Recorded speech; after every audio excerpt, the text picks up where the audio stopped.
The truth.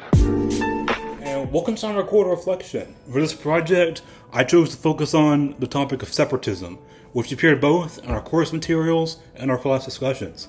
Separatism is one of those topics that blends history, politics, culture, and identity. And I thought it was one of the most interesting issues that we talked about this semester, especially with Spanish separatism such as Catalonia. And today on this podcast, I'll talk about what separatism really means, what I knew before about it, before I took this course, and how I felt about it, the way we approached it in class, and also how I want to learn about it more, and finally, how I think separatist movements might develop in the future. So, to start, we need a clear definition. What exactly is separatism? So separatism refers to the political desire of a group, usually one distinct ethnic group, either characterized linguistically, culturally, or a religious identity, separates from a larger political entity, in other words, a country, in order to gain autonomy or full independence and sovereignty. Separatism can include everything from peaceful democratic referendums to violent armed conflicts such as a civil war, depending on how the central groups respond and how strong the separatist movement is. So separatism has shaped borders throughout history. We can look at examples like the breakup of Yugoslavia, the Soviet Union, the independence of South Sudan, or the ongoing situations in Catalonia, Quebec, Scotland, and Quebec. Each movement has its own unique set of causes, but most separatist conflicts comes from a combination of historical grievances, political exclusion, economic inequality, and cultural or linguistic differences. Something that becomes clearer once you dig into the topic is that separatism just isn't about drawing new borders. It's about identity, recognition, and many separatist groups feel like their culture is threatened or underrepresented.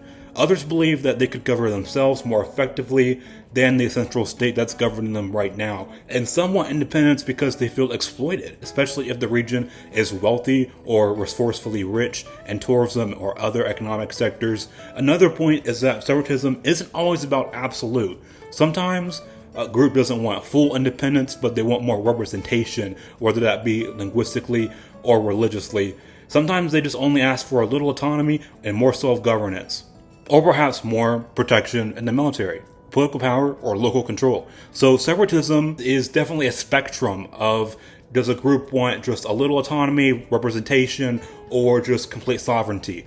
And understanding that concept really helped me grasp why different movements seek different outcomes. It's not all about the same exact thing. One cannot just categorize every single separatist movement as the same thing of just wanting sovereignty. It happens for different reasons, and they definitely want different things. But of course, there are different people to which it's similar, such as Catalonia, Scotland, and Quebec. There's different points of where it's similar, different points of why it's different. It's not always about the same goal of getting complete autonomy. And that's what I'm going to go through in this video. So, before taking this course of political science, I had a basic understanding of separatism, especially with living in Spain. I lived in Madrid, I lived in Madrid for 1 year. And with that, I also visited Barcelona. To my surprise, leaving Barcelona, a lot of people didn't speak Spanish.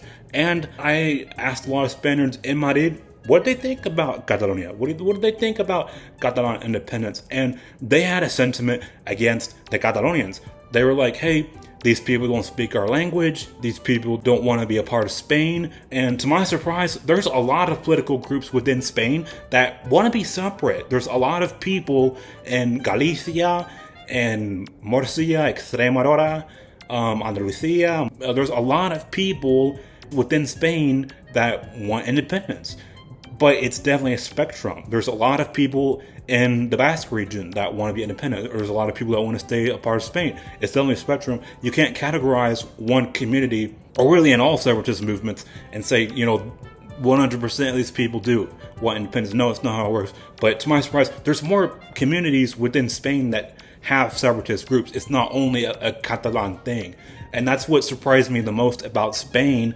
And secondly, how there was such a strong sentiment against Catalonia. A lot of Madrileños, people living in Madrid, people from Madrid, Spaniards from Madrid, told me, I don't like these people. They were very condescending. I don't like the movement. They should not be away from Spain. A lot of these people in Catalonia don't even want to speak Spanish, don't even want to speak our language. They shouldn't even believe in separatism. So there was definitely a sentiment against Catalonia independence in Madrid just from me asking questions to the Spaniards. I didn't realize how deeply tied separatism was to colonial history, inequality, language policy, and even geography. I also thought that separatism was mostly a violent issue, having a war, some type of civil war to gain their independence, a means of military. So I was surprised to learn how many separatist movements try to work peacefully within the government to try to work peacefully through democratic means and negotiations and international law. For example, in Spain, there are about 4 political parties that are created and constructed solely for the purpose of Catalan independence. And of course, while there's probably not going to be something in the Spanish parliament where they reach some type of thing where it's like, Spain can let Catalonia go and Catalonia can be independent. Well, that may not possibly happen in Spanish parliament. It's amazing how there are many political parties that are fighting within the Spanish parliament with political power, with having pacts with other bigger parties like PSOE and Sumar, and they're trying to get more linguistic representation and cultural representation within Catalonia. And that's what really surprised me in Spain about learning about Catalan separatism as well, is that there are groups in parliament trying to gain some type of more autonomy, more representation for the Catalan people. The King Felipe of Spain actually learned Catalan. He learned Catalan, and Catalan is an extremely difficult Romance language that is like a mixture of French and Spanish, and that's an extremely difficult language to learn. But the fact that the King Felipe of Spain took the time to learn that language to represent the Catalan people, that's amazing. And these political groups want more representation rather than just the king speaking it. They want people to understand, like, hey, this is also a native language in Spain. These people can speak it. These people don't have to speak Spanish. These people shouldn't prioritize English rather than Spanish. So definitely those types of issues within Spanish parliament. But what I'm getting to here, these political parties are within the Spanish parliament and gaining more autonomy for Catalonia and non-violent political means. And that's what we're seeing here in modern day with many separatist movements, not only with Catalan. So I was mostly satisfied with how the class approached this topic. We looked at separatism through several lenses, like historical, political, and cultural. I appreciated how we compared different regions, like Spain, and then Scotland, and then South Sudan, and analyzed whether separatist movements were justified or not, politically and ethically. This helped me understand that separatism isn't always just good guys versus bad guys, saying that the separatist movements are the good people, and the big country as a whole that is governing them are the bad guys. It's layered and it's complicated. It's more complicated than that. I do think that the class should have gone a little bit deeper into the ethical side. Is Catalonia gaining their independence through political means ethical, or and any other ones like South Sudan, Scotland, and Quebec? Should it be ethical if we have a civil war in modern day? For example, when does a group have the right to break away? When does that happen? Do economic reasons make separatism more legitimate? Should a central government ever use military force to prevent separation? What happens to minorities within a separating region? So I definitely think that the class should have gone over these questions a little bit more in depth about the ethical side of separatism. And these were questions that I found asking myself during the discussion within my class, and I would have enjoyed a more philosophical debate about them, definitely. Another thing that I would have liked is more focus on the role of media. Some separatist groups get portrayed as freedom fighters, while others get labeled as extremists or terrorists, definitely like the Basque region. Those labels depend on political alliances than facts, and that influence global perceptions in powerful ways. But overall, I think that this course gave a strong foundation for understanding separatism, especially in a global and historical context. And one area I want to explore is economic dimension of separatism. It's interesting to see that some of the strongest separatist movements come from wealthy regions, such as Catalonia, because Catalonia has an extremely strong tourism business within Barcelona. Barcelona is one of the most visited cities in all of Europe. And Scotland, rather than the poor ones. I like to learn more about economic self-interest, how these economic interests help shape these movements, and how governments negotiate financial agreements to hold a country together. I'm also interested in how digital media is changing separatism in modern day. Many movements now use social media campaigns, viral videos, and global online outreach to gain recognition online and across the internet. This didn't exist 50 years ago. So posting things online on Instagram or Facebook, this didn't exist 50 years ago. And I wonder how digital communication might empower or perhaps radicalize separatist groups in modern day. And another thing that I like to study is what happens after a separatist movement fails. Do tensions calm down? Do people accept the result? Or do the conflicts become more extreme?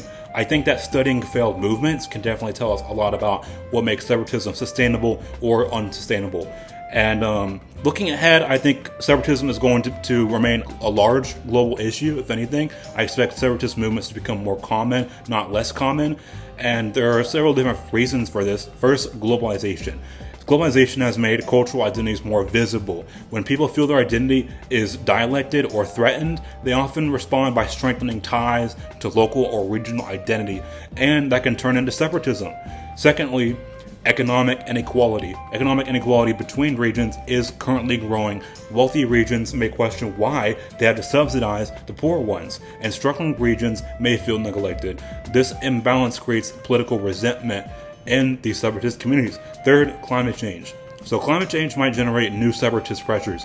As resources become scarce or as coastal areas become more threatened, regions might push for more self-governance to manage their environment directly. Digital nationalism. This is a new thing. This is the creation of a shared identity through communities on the internet, online. This might fuel separatism by giving groups the ability to organize and communicate without relying on states' approval within their own government. Finally, I think governments in the future will have to negotiate with separatist movements more collaboratively.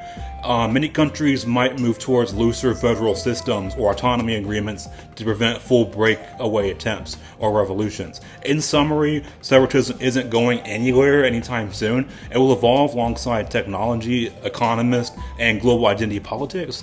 So that wraps up my reflection. Separatism is definitely a fascinating topic. For me, it definitely is, and touches on history, culture, politics, and identity. Learning more about this issue has broadened my understanding of why groups pursue independence, and how these movements are shaping the world that we live in today. So I'm glad I really chose this topic. Again, I chose this topic because I live in Spain and I learned a lot about Catalonia and Catalan independence. And I look forward to learning how separatism will continue to evolve throughout the years ahead. And